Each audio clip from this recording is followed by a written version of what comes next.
boa tarde a todos, boa tarde. Estamos aqui na Waste Expo 2022, fazendo essa gravação do nosso primeiro podcast da Sagecom, né? É uma série que a gente vai dar continuidade ao longo do tempo aí, então durante a feira a gente vai ter algumas gravações, são 2 diariamente com diversos convidados, então quem quiser aí acompanhar, a gente já divulgou bastante e nos acompanha aí também. Isso vai estar depois disponível em todos os nossos canais, tanto YouTube quanto Instagram e nossas redes sociais.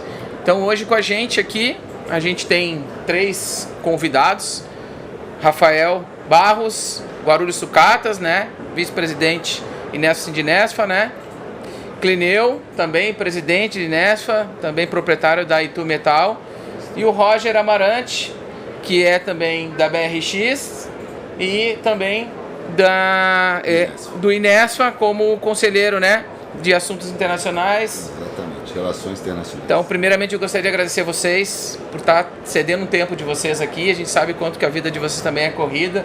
Também estão com o stand aqui do Sindinesfa, atender todo mundo hoje no primeiro dia. E a gente vai falar hoje um pouquinho de logística reversa, que é um tema que está tão hoje no nosso setor, né, num todo, muito forte. E a gente separou algumas perguntas aqui para vocês e a gente vai discutir um pouquinho sobre isso daí para a gente conversar. E eu vou começar aqui com a primeira, né? Por que a logística reversa hoje se tornou tão importante nesse mercado, né? Por que ela está tão importante? Eu acho que aqui nós estamos falando de todo mundo, né? Em todo o mercado, não só a reciclagem, mas também meio ambiente, né? Então, a minha primeira pergunta aí, não sei se Rafa quem quer falar primeiro aí, fica à vontade. Vai lá, chefe, vai lá, Rafa. Vamos, presidente. Fala você, Rafa, vai lá. Vamos lá. Primeiro, então, a gente agradece aí, né, a oportunidade, agradecer a Sagecom que ajuda tanto o setor, promove o setor e traz tecnologia, né, para um setor que, graças a Deus, cresce muito, mas ainda tem muitas carências e deficiências. Então, a importância da logística reversa hoje, a gente entende o quão finitos são os recursos que nós temos no planeta. E parece muito claro, mas isso tem que ser falado e tem que ser conscientizado, as pessoas têm que ser conscientizadas, né? Então, quando a gente está falando de recurso finito, necessidade de consumo consciente, retornar o que foi utilizado como matéria-prima novamente para a indústria, como substituto de uma matéria-prima extraída da natureza. Tudo isso a gente precisa falar para as pessoas têm que entender. Isso não é um assunto da indústria, isso não é um assunto do varejista, do comerciante, isso é um assunto nosso, das pessoas, né? Nós, enquanto ser humano, enquanto habitantes do planeta Terra, a gente tem que entender que se a gente quer continuar habitando o planeta por mais alguns anos e por muitos anos, a gente precisa entender que os nossos recursos são finitos, né? E para isso a logística reversa é quem está trazendo o assunto à tona. E aí a gente pode entrar em logística reversa, economia circular e tantos outros nomes novos, mas o conceito é o que a gente faz no Inesfa já há mais de 70 anos, né, Clineu? 70 anos, Rafa. Que é a reciclagem. Reciclar é voltar ao ciclo, né? Então, quando a gente está falando de um ciclo que não pode ser finito, a gente retorna a matéria utilizada ao ciclo através da reciclagem. Perfeito. A gente brinca muito na nossa Sagecom que não tem jogar fora, né? Jogar fora onde? Nós temos um planeta, né? Não existe jogar fora, né? É uma coisa que... O compartilhamento é de todo mundo, a responsabilidade é de todo mundo, não é só da indústria, não é só do cara da reciclagem, é nós em casa, a gente tem que fazer a nossa parte também. A gente tem que estar desde o início fazendo a nossa parte, né? É importante isso, né? E uma das outras coisas é que como é que ocorre, né? Acho que muita gente também, a gente tem pego agora que a gente entrou isso, a gente viu que tem muita gente que não sabe como que isso acontece, nem conhece o crédito de logística reversa, como é que funciona isso, né? Como é que é feita a negociação, né? A gente sabe que é um assunto muito iniciante ainda, não tem muita regulamentação, começou agora a se tornar algo mais regulamentado, algo mais visto, né, como uma importância. Mas como é que funciona hoje a negociação, né, do crédito de logística reversa, né? Dinho, eu acho que é um assunto muito importante hoje e veja bem, a reciclagem que se fala tanto, né, como o Rafael falou, há 70 anos a gente recicla, né? Começou o vidro, o ferro e o papel logo, né? Então é uma coisa que ela, nesses 70 anos, ela evoluiu bastante. E, infelizmente, ainda muita gente desconhece esse processo. E hoje nós temos mais alguns insumos que eu diria que são muito preocupantes, como o plástico, né? O plástico hoje é o grande vilão na cadeia da reciclagem. E a gente tem que pensar o seguinte, né? Porque a reciclagem ela não anda sozinha. Quem manda na reciclagem é a economia, né? Porque se você não investir na reciclagem, ela não tiver um apoio de governo, das empresas, da população, a reciclagem não vai andar. E o Brasil, por mais que muita gente jogue pedra, fala que o Brasil é ruim nisso, em reciclagem, não é não. Nós temos em torno de 5 milhões de pessoas envolvidas na reciclagem, né? Quando a gente vai lá em eventos lá fora, né, Roger? Aí eu lembro que esse ano, em Barcelona, nós tivemos, quando começaram a falar sobre plástico, eu fiquei assim espantado. A gente vê que o mundo está tudo igual no plástico, né? Então precisa de apoio dos governos, das empresas, para achar soluções para esses insumos, né? Que hoje você não consegue reciclar. E vai ser um trabalho difícil, porque a gente vai ter que mudar a cadeia, né? Começar, o Rafael sempre fala no design lá, né? E precisa mudar isso, gente. Você tem hoje, principalmente o plástico, cada composto aí impressionante, mas para reciclar não tem valor nenhum, né? Sim. Então é isso, gente. Eu acho que precisa do apoio de toda a população. De todo mundo, né? Todo mundo fazer a sua parte, né? Eu acho que a gente vê vários processos, né? Vários gente, isso, fazendo aquilo, mas são soluções que tem que somar para que a gente possa levar isso cada vez mais ao conhecimento de todo mundo, né? Eu queria fazer um comentário aqui também, Jim. O Rafael começou falando sobre a logística reversa, né? E eu acho que eu sou um dos mais velhos aqui da mesa. E eu lembro que na minha época de criança, a gente consumia as coisas. E o que a gente fazia? Eu quero um brinquedo. Aí você pegava, tirava a embalagem, jogava no canto, no chão. Às vezes sua mãe recolhia. Só que a demanda disso era muito pequena. Você ganhava um presente no Natal, você ganhava um presente no Dia das Crianças. Você não ganhava presente toda hora. Não é que nem hoje, vou pegar um iFood. Não existia isso. Sim. Né?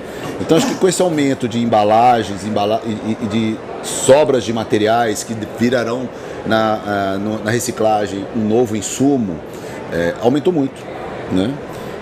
E talvez essa consciência ainda não tenha tão clara, porque a geração de hoje está numa época nova, de outros momentos, né? Sim. Então, você colocar isso de volta na cadeia, a importância é isso, para você não usar os insumos naturais, correto? Então, aproveitando esse raciocínio, por que acontece isso? Porque nós estamos tendo um aumento muito grande de embalagens e qualquer tipo de resíduos ou insumos, ou seja lá o que for, né? E que há uma responsabilidade das empresas de trazer isso de volta. Então acho que é importante esse ponto a gente mencionar. E aí que entra isso, né? E aí você tem todo um problema, o setor econômico, né? A economia que move isso, né? Então o que começa é a economia, porque você aumenta o seu consumo, né? E a economia faz com que você retorne para você economizar, né? Isso. E não ter o custo de exploração nova, e você chega uma hora nós vamos virar um lixo, né? Um lixo, exatamente. Pegando o gancho do Roger, acho que para fechar a sua pergunta, assim, eu pessoalmente acredito muito no método que está criado no Brasil de fomento à logística reversa através do crédito de reciclagem. Sim. Porque existem materiais como ferro, aço, alumínio e cobre que foi reciclado durante uma vida, porque a conta fecha. O que o Clineu sempre fala, é tudo parte da economia. Só que existem materiais que você precisa de algum subsídio, que você precisa de um extra. E esse extra vem através do crédito, com a responsabilidade compartilhada das usinas, das indústrias, fazendo o seu papel ali e fomentando a retirada desse material. Então, o crédito da reciclagem, do jeito que ele está colocado hoje, eu acho que tem muito a contribuir, ainda pode ser melhorado, deve ser melhorado nos próximos anos, com a ajuda da SAIGECOM aí trazendo a tecnologia necessária. A gente tem a ideia de fazer esse crédito chegar até a ponta, até o catador nas ruas, até o catador autônomo. Isso o Dinho pode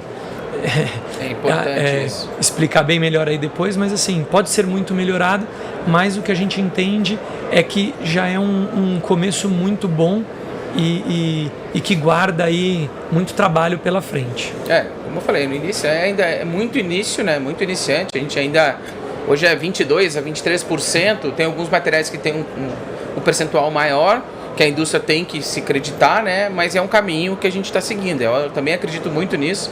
E acho que o grande desafio nosso é fazer com que esse valor chegue até a ponta, lá embaixo também, aquele cara catador que possa estar fomentando cada vez mais. Mas é trabalho. Lembrando que você falou... Você falou certo, é o início. É o início. É pouco ainda, é 20%. Pouco. Né? É muito pouco. Não, e é 20%, isso tem que aumentar. 20% só das embalagens. Então. A gente está num setor com 22%, 22%. A gente precisa trabalhar para isso aumentar. Trabalhar muito. E tem massa. Tem massa suficiente. Até hoje diziam que não tinha, mas tem massa suficiente. Sim. É como o Cleo falou, né? Esses números que hoje existem apresentados não são reais. Não. Se recicla muito mais no Brasil, muito mais. A gente tem um número, a gente fez uma conta de 30% a 40%. Isso, se a gente pegar só 2 itens, né? Por exemplo, estima-se que no Brasil 80 milhões de toneladas ano de resíduos sólidos. Aí você pega, o ano passado, só de ferro foram fabricados 12 milhões e meio de toneladas de aço à base de sucata.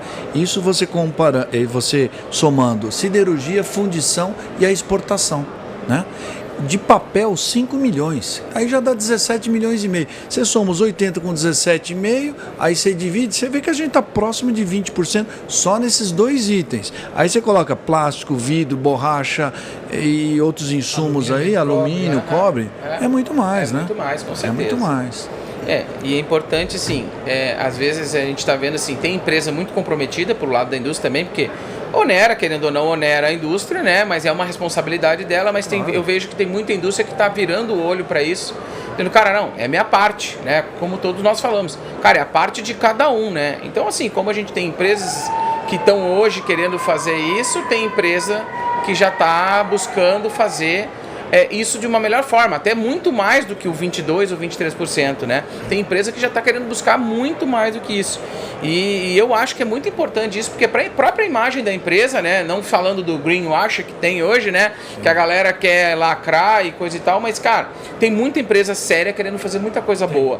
E eu acho que isso é muito importante, e acho que até toda empresa entender que o quanto isso também é benéfico para ela, eu acho que é importante, sabe? E eu vejo que essa mudança também vem mudando na própria indústria, que antes entendia que isso era mais um custo, né? E eu vejo que isso vem mudando. Como que vocês têm visto isso também? Vocês têm enxergado dessa forma? Como é que vocês estão vendo isso? Olha, eu vejo o seguinte, eu vejo que essas grandes corporações, eles ainda não querem pagar conta. Isso é fato, né? O que a gente percebe, geralmente essas indústrias pequenas, esse pessoal com uma cabeça diferente, né? Está começando a mudar. E aí você tem algumas empresas, outro dia assisti um programa da BBC sobre a Coca-Cola, né? A Coca-Cola, acho que desde a década de 70, ela vem fazendo planos de melhorar, mas nenhum daqueles planos ela consegue cumprir, não tem problema porque ela que fez aquilo lá, é uma coisa totalmente que veio de dentro da empresa, então ela não tem mal nenhum, ela não conseguir terminar aquele programa que ela fez. Mas infelizmente ela não conseguiu fazer nenhum deles. Então você vê, poxa, é uma empresa grande, né? Hoje a maior geradora de sucata plástica do mundo é a Coca-Cola, né? Então, o pessoal tem que parar e pensar, falar, peraí, solução tem, é que custa, né? E nesse documentário mesmo lá, dizia, né? Para ele fazer a embalagem dele do plástico virgem, era muito mais barato do que o reciclável. Mas precisa pôr a mão na consciência, gente. Parar com o greenwashing, tá? E, gente, mudou, as coisas mudaram, gente. Nós temos que reciclar o mundo, senão nós vamos morrer. Eu acho que tem muita coisa boa acontecendo, né? Então a gente pega o ESG hoje é uma realidade. E a gente vê os bancos fazendo também uma contribuição aí de cobrando as empresas de se organizarem, né, de implantarem ações sociais, ações de governança, ações ambientais. E eu entendo, concordo com o Clineu, a gente ainda está muito preso no passado, mas a pandemia acelerou muito as coisas, né? E hoje a gente se preocupa com coisas que, assim, fala, puxa, não se preocupava com isso há 3, 4 anos atrás. Então eu enxergo que o ESG e essa mudança no comportamento e no pensamento das pessoas tem feito as empresas acelerarem as mudanças e se preocuparem muito mais com ações ambientais e essas que levam aí a implantação ajudando na logística reversa, e meio ambiente e tudo mais. Legal. E qual que eu acho que é o maior desafio que a gente vai ter para implementar, no caso do nosso lado operador, né? Digo nosso lado aqui porque a gente veio desse lado, né? Qual que é o grande desafio para a gente conseguir levar para esses operadores pequenos, né? E para muita gente que hoje não faz, qual que é o grande segredo, né? Qual que é o grande desafio que a gente vai ter? Olha, Dinho, eu vou te falar que hoje, e é bem atual isso, o desafio que a gente tem é o PIS e COFINS.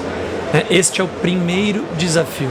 A gente teve uma mudança na legislação que pretende voltar a cobrança do PIS e COFINS no setor e nós, através do INESF, a gente procura incentivar a cadeia, profissionalizar a cadeia, dar rastreabilidade aos materiais. Isso a gente só consegue com empresas sérias. Agora há pouco mesmo a gente estava conversando de incubar em pequenos, ou em municípios, não pequenos, mas começar em municípios incubando as empresas, ajudando elas a vir para a legalidade, a mostrar o que fazem, pagar os seus impostos da forma correta, porque hoje o catador, se a gente for entender a cadeia, o catador ele tá fora do sistema tributário, né? Totalmente, fora do sistema financeiro, não tem... Exatamente. Sim, eu posso falar com propriedade da SAIGECOM o tanto que vocês têm buscado, e nós também no INESF, o quanto a gente tem buscado a inclusão dessas pessoas, fazem parte da cadeia da reciclagem, são extremamente importantes e é onde começa, onde a gente traz a rastreabilidade para o produto. Então, penso que o principal entrave e o primeiro entrave é não deixar que o PIS e COFINS volte à cadeia. Porque este trabalho que a gente está fazendo de incluir as pessoas vai ser fortemente atrapalhado com a volta do PIS e COFINS. E não só isso, a cadeia toda, né? A cadeia toda, né? Todo mundo, né? Eu digo que até a gente, querendo ou não, como prestador de serviço hoje também sofre a consequência, porque querendo ou não, gente, vira uma consequência. A gente precisa ali vender software, o cara não vai se informatizar, porque o custo está maior, as coisas vão acabar regredindo, né? E isso vai dar lá na ponta no catador. Esse é nosso medo. Com certeza. No começo da conversa a gente estava falando que o Brasil, o número da reciclagem é errado. Estima-se 2 a 4% de reciclagem no Brasil. Se voltar a cobrança do PIS/COFINS, realmente vai ser 2 a 4%. Exato. E a maioria das empresas vão trabalhar na ilegalidade, porque a conta não fecha na reciclagem. E como é que faz o catador? Ele já ganha pouco, vai ganhar menos ainda? Então é uma injustiça muito grande, não pode. Então eu acho que o governo ele tem meios de, olha, eu vou ver esse setor, vou manobrar isso aqui para compensar, ou vai ter uma perca de tributos, embora o nosso estudo prova que é só no primeiro ano, depois o crescimento ele está sendo 1 bilhão e pouco a mais por ano de arrecadação. Então é questão de olhar um pouco para frente, pôr a mão na consciência, porque senão não adianta todo mundo falar lindo, maravilhoso, tirar foto, estou salvando o meio ambiente. Sim. E esquece, a economia, ela que manda na ecologia. Insumo valorizado é meio ambiente equilibrado, gente. Se não tiver isso, esquece. A sua pergunta é bem interessante relacionada aos desafios também. É lógico, vale a pena aqui também comentar que há um desentendimento o porquê que o PIS e COFINS impacta tanto no setor de reciclagem e a gente teve esse benefício lá atrás e foi retirado. Ele impacta porque o produto, o produto coletado, né, o insumo coletado, ele não carrega imposto. Então a gente paga o valor cheio, né? E aí há um desconhecimento dos governantes em relação a isso. Então esse é um dos principais problemas. O outro desafio maior é fazer com que a gente inclua toda a cadeia, né, na parte da logística reversa e seja respeitado os processadores, os catadores e os transformadores. Eu acho que esse é um outro ponto que a gente tem também de desafio na parte superior, é mostrar para a indústria que nós fazemos esse processo de coletar, separar, preparar para que eles possam colocar no forno. Então essa é uma discussão que a gente vem falando bastante a respeito disso. Nós reciclamos e preparamos o material para ser consumido. Sim. Então acho que esse é um outro desafio para que possa a indústria entender o nosso papel no contexto, né? Como que é feito esse processo para que o produto chegue bonitinho para eles. Porque na verdade eles recebem já tudo preparadinho só para colocar e processar. Mas existe uma e fazer a transformação. gigante. Mas tem uma galera aqui por trás que é desconhecida e como o Clineu fala, talvez pelo sucesso tão grande que é desconhecido, né? Porque Sim. não aparece. Então acho que esse é um outro desafio bem forte que nós temos, é de mostrar esse nosso segmento, de mostrar o que nós fazemos, para que tanto os governantes e as indústrias entendam o processo e não tomem decisões como essa, de vou tirar o PIS/COFINS porque vai ser melhor. Não é, o laudo dele é o seguinte, é justo o natural, o insumo natural ter crédito e a reciclagem, não é injusto com reciclagem. Peraí, mas não é assim que funciona. Sim. Então acho que esse é um grande desafio nosso do Inesp, é promover o setor, promover a reciclagem, promover como que o processo acontece para que eles entendam e não tomem esse tipo de decisões absurdas. Uma coisa importante que a gente sempre fala, né? Principalmente que cara, a maioria dos países hoje não existe imposto sobre o reciclado, né? É uma coisa que lá fora hoje... Você tem o IVA, né? No Chile você tem o IVA, em alguns países você tem os impostos sobre a sua margem, do seu lucro, né? Mas não sobre o produto. Não sobre o produto, né? E é interessante você falar isso, porque a gente vai nos congressos e começa a discutir. Eu falo, bom, como é que é a cadeia de impostos nos insumos? Ele, cadeia de quê? Como é que é? Não entendi. E aí a gente não consegue, a gente tenta trazer um comparativo, mas a gente não consegue, porque não tem. Nós é que temos impostos em cima, né? E em cadeia ainda por cima. Esse é um outro desafio bem grande. Bem grande. É absurdo. E é uma coisa fácil de entender, ó. Tô com um copo aqui na mão, né? Um copo plástico, provavelmente ele é reciclado, tem aquele triângulo de reciclagem e tal. Aí nós tomamos água, de repente alguém foi e jogou ele lá no meio ambiente. E ele aqui na mão, ele tá carregado com todos os impostos, né?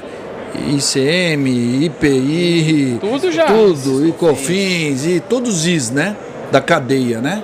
Aí ele tá aqui carregado. Aí joga ele lá no meio ambiente. Alguém descartou, aí ele fica enchendo de água, mosquitinho, contaminando, né? Ok. Aí, bom, isso aqui está contaminando. Peraí, isso é reciclável, vamos recolher. Eu vou recolher ele, eu vou pagar 9,25% de PIS/COFINS? Gente, qual é a lógica? Quer dizer, ele foi... É melhor deixar. Deixa ele lá. Pra gente lá fora. Falou, melhor deixar ele no meio ambiente. Poluindo, pra que eu vou pegar? Pra eu pagar imposto? Então, não, tá vendo? Governo que pegue. Então, olha a contradição. Quer dizer, todo mundo quer sair bonito na foto, épocas de mídias sociais, todo mundo legal, fazendo bacana. E o cara que faz o trabalho, o catador lá, ele vai pagar a conta. Gente, tá tudo errado. É o rabo balançando o cachorro. O cara que cata pra comer, né? É o que a gente Cata fala. pra sobreviver. No Waste Bank a gente tem ali o meu resíduo gera valor. Gente, a gente podia estar com muita gente hoje gerando valor, gerando uma renda para sua família só com esse material. Sim. Mas, cara, se torna inviável. O cara não vai sair para catar. Não vai. E isso é uma das outras perguntas aqui, cara, o quanto que isso impacta a sociedade? Cara, isso impacta gigantescamente. É um impacto muito grande, porque, cara, a logística reversa não vai funcionar. Eu tenho um impacto muito grande nisso. Eu acho que o impacto é fundamental, principalmente nessa cadeia. Não tem como não ter impacto. Porque assim, nós, empresários, a gente vai fazer outra coisa. E o cara que cata para comer vai fazer o quê? Cara, isso é um impacto social absurdo. Assim, um total desconhecimento de como que a coisa acontece. Total desconhecimento. Totalmente desconhecimento como a coisa acontece. Não tem a noção do tamanho da cadeia, do quanto isso impacta, né? Porque muita gente hoje vive dessa renda, cara. Quanta gente tem aí entregando... Qual o número, Clineu, dessas pessoas que vivem? 5 milhões de pessoas vivem da reciclagem. Então é muita gente. Né? Aí você vê num lixão, o que tem mais jogado lá? Plástico voando. Por quê? Porque ele não tem valor, né? Então ele vai ser descartado. Aí você põe mais 9,25%, que não vai ficar lindo. A montanha vai crescer cada dia, né, gente? Então é isso. A engrenagem tem que funcionar, né? Tem que ter um incentivo, tem que ter o cara que vai catar porque vai ter o valor agregado, uma coisa vai puxar a outra. Né? E eu acho que isso impacta nós, porque de qualquer forma também vai impactar a sociedade no todo. E, cara, cada vez tu produz mais. Então, o que tu disse, cara, tô consumindo mais, tenho mais, chega uma hora que não vai ter. Vai bater dentro de casa. Não vai ter mais onde ir. né? Então não adianta também a gente querer criar logística reversa, mas se a cadeia toda ela não funcionar, não vai rodar. Tem que Desculpa, Rafa. Não, as pessoas ainda não entenderam que a matéria-prima, o quanto ela é estratégica, né? Porque assim, você precisa produzir o copo. Você produz porque você tem matéria-prima, você tem o plástico. Se você não tiver a matéria-prima para produzir o plástico, você não vai produzir. Assim, parece uma bobeira, mas quando a gente começar a enxergar o resíduo como estratégico para a gente poder formular novos produtos, não é só assim, eu vou extrair ou não. Já não tem mais o que extrair. Vai faltar matéria-prima. Por isso que um dos conceitos que a gente traz muito hoje é que a matéria-prima reciclada, ela traz uma resiliência para a cadeia de suprimentos. Por quê? Você não fica, vamos falar aí na pandemia. Na pandemia, diversos setores pararam. Por quê? Porque a matéria-prima vem de tal lugar, a outra matéria-prima vem do outro lugar. E o cara não consegue produzir, porque ele não tem insumo. Então, assim, o insumo, ele é estratégico. E o insumo reciclado, ele traz resiliência para a cadeia de suprimentos de qualquer produto. Isso, pouca gente já se deu conta. Muito pouca gente, né? É um impacto gigantesco, né? Não estamos falando, o pessoal sempre fala, não é só meio ambiente. Socialmente, para a sociedade, cara, é um impacto muito grande. Começa no meio ambiente. Começa. Mas se a gente não tomar cuidado, vai parar na cadeia de suprimentos e nós vamos ficar sem produto. Exato. Eu sempre brinco lá, cara, que a reciclagem acaba sendo um termômetro da economia. Quando a gente acaba tendo consumo de embalagem, tem um consumo, cara, a economia está girando. Quando começa a não ter material reciclado é porque a coisa está parando, não está tendo consumo, amigo, é fato. Então eu sempre digo, cara, a reciclagem é um termômetro, pode ver. Não tem matéria-prima é porque alguma coisa está acontecendo. Não tem consumo, não está tendo a coisa. É um termômetro antecipado da economia. Da economia. É impressionante isso. É fato. E sabe uma coisa curiosa? Nós tivemos aí o mês passado em Dubai, né, Roger? No BIR, né? E eu até comentei com o Roger, a nossa reunião das associações foi fantástica, né, Roger? Foi uma coisa, foi muito bacana, né? Ela cresceu em tempo e em conteúdo. Aí eu olhei, as apresentações, elas foram mais pobres do que na feira anterior, que foi em Barcelona, isso. Olha. Por quê? O pessoal estava assustado para tentar se manter vivo, né? E a reciclagem, ela sofre quando a economia não anda bem, porque ela precisa da economia para continuar. Né? Então você vê como é importante a gente olhar para a reciclagem, né? Porque no primeiro momento o cara fala, não, deixa aí, depois eu me viro. Mas daqui a pouco aí entra no assunto que o Rafa acabou. Aí começa a acabar insumo, acabar isso, fornecimento para a indústria de transformação, e aí, como é que faz? Impacta na minha casa, porque às vezes as pessoas não fazem essa ligação, né? Impacta diretamente na gente depois. Pode não diretamente, mas indiretamente acaba chegando na gente de volta isso. Vai impactar diretamente. É? Seja no custo do produto novo, exato, que vai subir por falta vai subir daquilo. Exatamente. Seja porque você estava acostumado a consumir alguma coisa que não tem mais como consumir.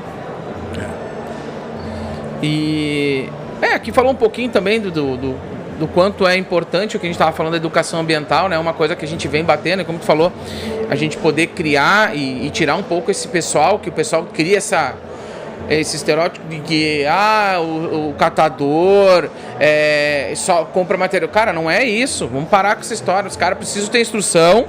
E eu acho que o trabalho que o Inesfa vem fazendo, a gente vem tentando de alguma forma colaborar, né? Criando sistemas mais simples para que a gente possa trazer esses caras para uma legalidade, emitindo a nota, que às vezes não consegue emitir. Mas tudo isso vai no que a gente acabou de falar, cara. Cara, o cara vai emitir nota. Como é que eu vou dizer para esse cara que ele vai ter que descartar PIS e COFINS? Cara, absurdo. Ele vai preferir ficar ali na marginalidade do que vir fazer contribuição. Porque não vai fazer sentido para ele, sabe? E é algo que a gente está brigando contra, cara. E precisa realmente resolver isso. Temos que tirar isso da frente para que a gente possa fazer essa inclusão dessa sociedade que hoje está à margem, assim como inclusão financeira, inclusão social, para esses caras terem uma dignidade, que se machucar um catador. O cara não tem nada, meu. Se ele se machucar hoje, não tem o que fazer. Ele depende estritamente da receita que ele vai catar aquele dia. E precisa trazer esses caras para dentro disso. Acho que é muito legal o que a gente estava falando ali antes, né? De ter essa... E está muito alinhado com o propósito que a gente tem. com o Inesfa e junto com a Sagecom, de cara, nós precisamos trazer esse pessoal aqui para dentro, mostrar para eles que é possível, dar condições para eles. Então tem muita coisa que está fazendo, mas é um caminho longo, né, a ser feito, mas a gente precisa da ajuda de todo mundo. Não adianta só a gente querer fazer, mas cada um tem que fazer no mínimo a sua parte, né? Eu acho isso muito coerente e eu penso que o projeto do deputado Vinícius Carvalho, PL 4035, ele vai ao encontro disso aí e ele vai começar a legalidade da cadeia como um todo, e o que o Roger sempre fala, né, que a gente precisa regulamentar o setor, né? Então vamos fazer um ensaio mental aqui, né? Esse PL, ele isentando a cadeia de PIS/COFINS e dando crédito para a indústria de transformação, vai ser uma grande evolução, porque a gente pensa que eles vai combater o quê? O social, o econômico e o ecologicamente, né? Mas tem uma coisa que ele vai combater também, a criminalidade. Com certeza. Porque você pensa... Saúde também, né? Ó, o cara que hoje trabalha na informalidade, tem uma pequena indústria de transformação, a gente vê que ocorre muito isso nos metais não ferrosos, né? A gente não tem dados profundos da cadeia, por quê? Porque trabalha a maioria na ilegalidade.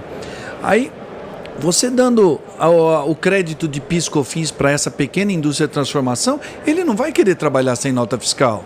Ele vai exigir nota.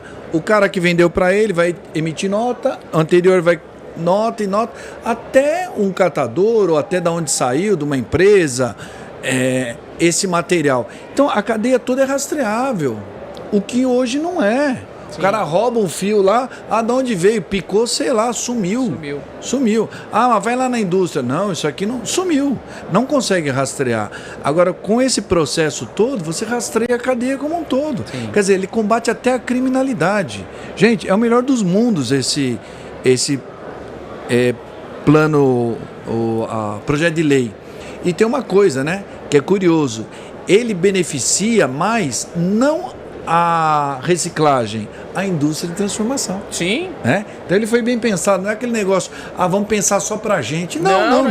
É pra todos. É pra todos. É pra cadeia como um todo. E tu vê que eu falo o negócio da saúde, eu vou pegar um depoimento, que esse dia eu tive em Brumadinho lá, e junto com o Estibank, que tá fazendo um trabalho lá, e tem uma catadora lá, eles fizeram um trabalho junto lá, e cara, ela fez um depoimento dizendo, cara, eu não tomo mais remédio pra dormir.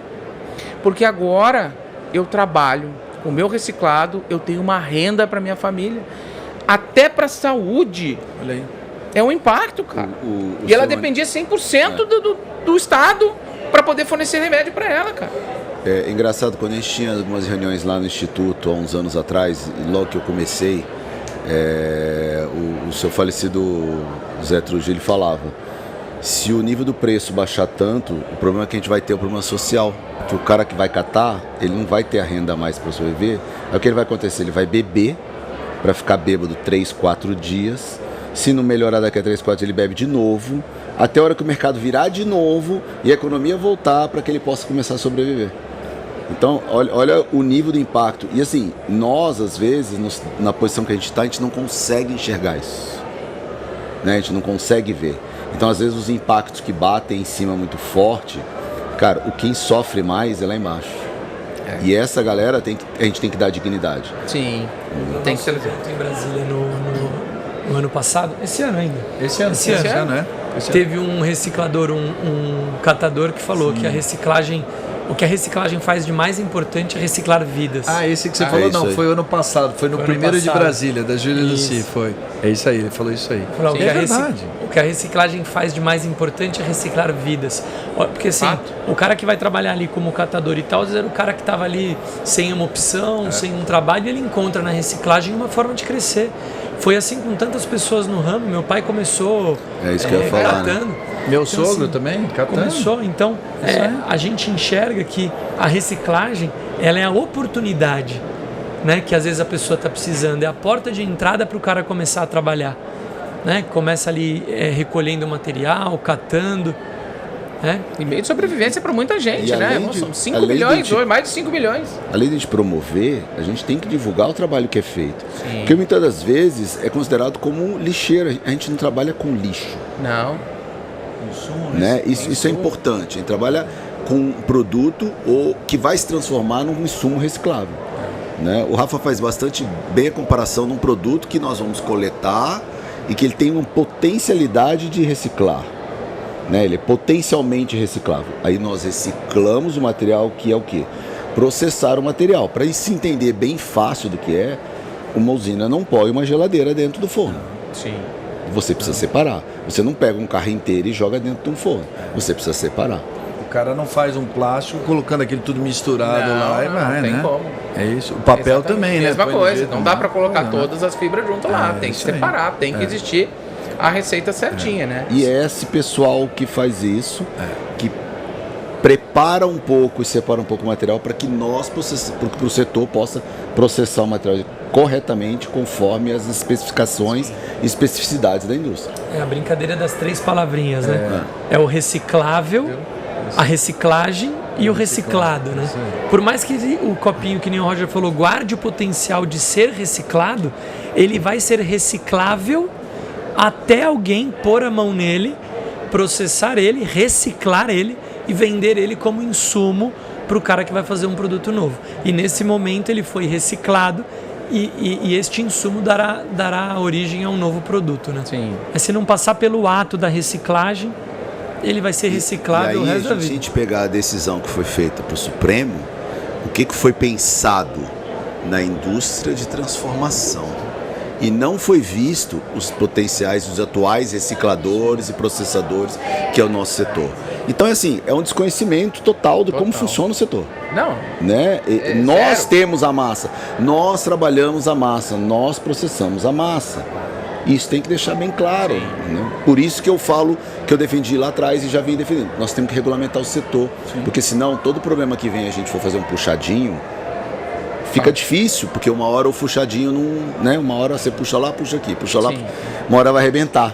Então a gente precisa regulamentar isso. Eu acho que o movimento que foi feito, né, de tentar unir todo mundo, o que a gente fez em Brasília lá, né, que vocês fizeram, né, mas a gente ajudou a participar, né? Nós todos. Mas eu acho que foi muito importante esse movimento, porque chamou um pouco a atenção da galera. Eu acho que precisa mais e mais, mas como a gente começou, é um trabalho, é um início, né? Iniciamos uma jornada ali que vai cada vez mais conscientizar a galera que, cara, temos um esforço, um único lugar, em vez de ficar fazendo um puxa para um lugar, outro puxa, a gente leva tudo para um lugar só, constrói algo muito forte e, de fato, é isso, cara, mostrar para a sociedade. Uma vez eu conversando com o Paco, a gente, cara, tem uma propaganda que acontece na TV do agro, que é uma coisa muito bacana. Eles fazem a propaganda do agro, o agro é pop, o agro é não sei o quê, mas ninguém fala de marca nenhuma. É o agro. E eu acho que cabe pra gente também ficar como isso. Cara, a gente tem que mostrar nosso potencial, mostrar o quanto isso é a cadeia. Eu acho que aí tá no nosso trabalho, que eu acho que a gente já começou a fazer. Mas mostrar o quanto esse setor, de fato, abrange e impacta na sociedade. Tu vê aqui nós brincando aqui, nós se deixar, nós vamos A tarde toda. a tarde toda brincando. Mas olha o quanto que isso impacta em vários setores, né? Então, é importante a gente se unir e mostrar o quanto esse setor de fato faz. E aqui nós estamos numa feira, né? Uma das maiores feiras aí do país, demonstrando, né, toda essa força, quanta gente depende daqui, quanta máquina tem aqui hoje, né? Quanta empresa tem aqui hoje que atende esse setor. E eu acho cada vez mais importante a gente estar demonstrando isso, junto cada vez mais. E Dinho, eu acho que o fantástico da família Inesp, a gente sempre fala família, porque a gente pensa no setor, um setor aberto e livre para todos, né? O que a gente percebia uns anos atrás, tentavam classificar, esse é atravessador, esse é catador, não tem, gente. Não, uma que é atravessador não existe no nosso setor, na nossa cadeia. Então você vai ter o catador autônomo, o catador cooperado, a cooperativa, o pequeno depositário, o transportador, o processador, todos, isso sempre vai isso. E a gente quer sempre isso livre. Cada um vai ser o que quer, o que almeja. É isso que o Inesp defende. Perfeito. Maravilha. Gente, então queria agradecer, Rafa, Clineu, Roger, por esse bate-papo. Se deixasse aqui a gente ia tocando esse assunto, mas é um assunto vasto, mas eu acho que a gente tem que estar aqui mais ativamente. Hoje é recém, para nosso orgulho, o primeiro episódio, que logo logo vai ao ar. E espero que a gente possa também juntar mais coisas para a gente bater mais papo sobre isso, levar mais isso, fazer com que a audiência desse podcast possa chegar cada vez mais longe, para que a gente possa chegar nos nossos objetivos, que é empoderar esse setor, né? Mostrar o quanto esse setor é importante. Então, agradeço vocês novamente, em nome da família Sagecom aqui, família Inesfa, né? Rafa, Clineu, Roger, obrigado pelo tempo, que a gente sabe que vocês estão numa correria louca, mas obrigado de coração mesmo, tá? Eu queria fazer só para encerramento, primeiro agradecer o convite de vocês, né? Espero que eu dei a mesma sorte que eu dei na live, que foi uma das mais vistas, na primeira que a gente começou. E falar que nós estamos num novo momento, a gente vê um novo governo, né? E a importância que eles olhem para esse setor.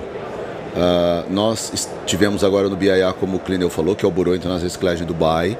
Foi uma das melhores reuniões que a gente já participou até hoje, porque o mundo como um todo está falando a mesma língua, falando o mesmo objetivo e olhando para a América do Sul. Nós somos a bola da vez. Então, é importante que esse setor agora, nesse momento, seja muito bem regulamentado, seja muito bem apoiado, para que a gente deslanche cada vez mais. Se a gente olhar para trás de 2004, 2005 para hoje, você vê empresas quadriplicar ou 100 vezes mais o valor da sua empresa, com contratação de funcionários, com aumento de investimentos. Então, é importante que a gente continue esse trabalho e que o governo olhe para nós. Com certeza. E nos apoie. Maravilha. Muito obrigado, Edinho. Obrigado pela oportunidade, obrigado pelo trabalho que vocês fazem pelo setor. Vocês tenham certeza que o trabalho de vocês é de mais importante e que a gente continua contando com ele. Show de bola. Muito bom. Mais uma vez, realmente, então de parabéns. E nós estamos ficando pop, né, cara? Olha, quem imaginaria um negócio desse, né? Muito bacana, gente. Muito obrigado aí. Legal. É um prazer ter vocês como parceiro, né? Fazerem parte também da família Inesfa aí. Muito agradecido, viu? Show, galera. Obrigado. Valeu. Obrigado. Obrigado, valeu, gente. Um abraço. Um abraço.